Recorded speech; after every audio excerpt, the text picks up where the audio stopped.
Você se lembra que no último vídeo eu falei sobre a palavra fire? Pois é, eu não consegui falar tudo que eu queria naquele vídeo, então nesse aqui tem mais curiosidades sobre fire. Meu nome é Gladys e este é o English Nuggets. No vídeo anterior eu falei que fire aparece em várias expressões interessantes, então aqui eu trouxe 4 para mostrar para você.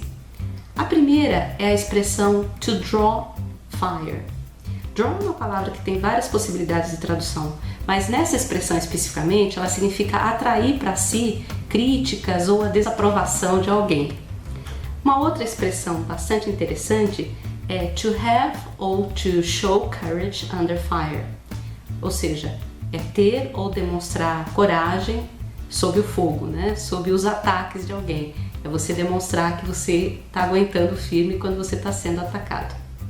Tem uma outra expressão bem bacana também, que é out of the frying pan into the fire.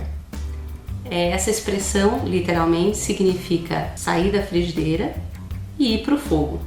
Mas metaforicamente a gente entende como ir de mal a pior. E essa expressão é interessante porque ela entrou na língua inglesa em 1532, dos escritos de Thomas More, ou mais conhecido como Thomas Morus. Porque ele escreveu uma obra que ficou bastante famosa, que é Utopia, que foi publicada em 1516.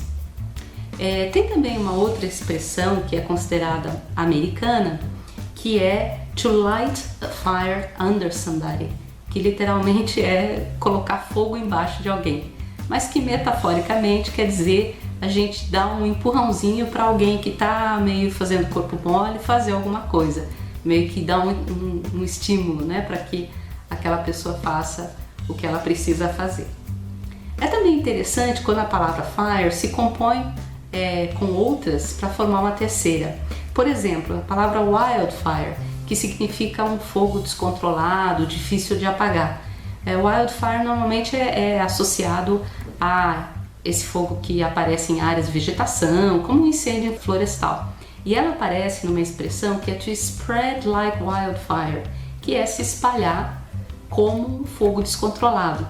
Mas a gente usa também essa expressão metaforicamente para falar de, por exemplo, uma notícia, um segredo ou uma moda que se espalha de uma forma descontrolada e é difícil de ser parada.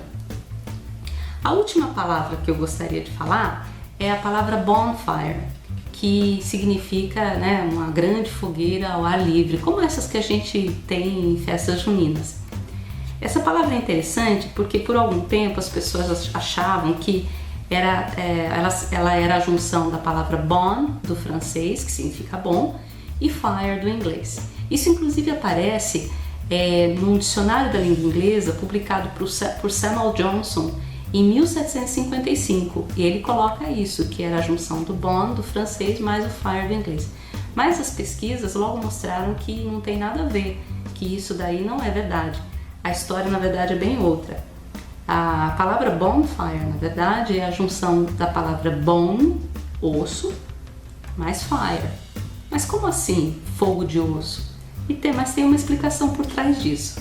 Isso tem a ver com um costume pagão, um antigo costume pagão da Inglaterra, que era, eles costumavam juntar todos os ossos dos animais, né? Isso no auge do verão deles, né? do hemisfério norte, que vai de junho a setembro, eles costumavam juntar todos os ossos no mesmo lugar e colocar fogo, fazer uma grande fogueira, como se fosse uma grande celebração à natureza. A gente tem que lembrar que um dos pontos fortes do paganismo anglo-saxão era justamente a crença na vitalidade da natureza, na força da natureza, na espiritualidade do mundo natural. Então eles colocavam todos os ossos no lugar e colocavam fogo, e era literalmente uma bonfire, né? Logo depois, alguns séculos depois, a gente teve a Idade Média, e a gente tem que lembrar que na Idade Média também era bastante comum fazer uma fogueira em praça pública para queimar criminosos, bruxas e inimigos do Estado e da Igreja. Nessas fogueiras, a última coisa que era consumida era justamente os ossos da pessoa. Então também era uma bonfire, né? E remetia àquelas fogueiras de ossos do costume pagão. No século XVI, essa celebração pagã, que acontecia no auge do verão, como eu disse, ela foi transferida para a véspera do dia de São João, para ter uma conotação mais cristã. E aí que a gente tem a relação com a nossa festa junina de hoje, né?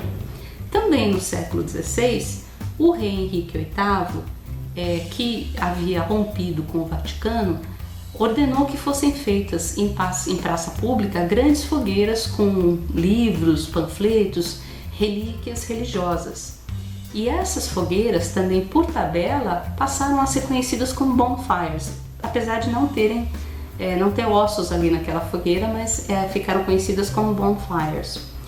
Com o tempo, o E da palavra bon caiu e as duas palavras se juntaram e aí resultaram nessa palavra que a gente usa até hoje, que é bonfire, para se referir a uma grande fogueira feita ao ar livre.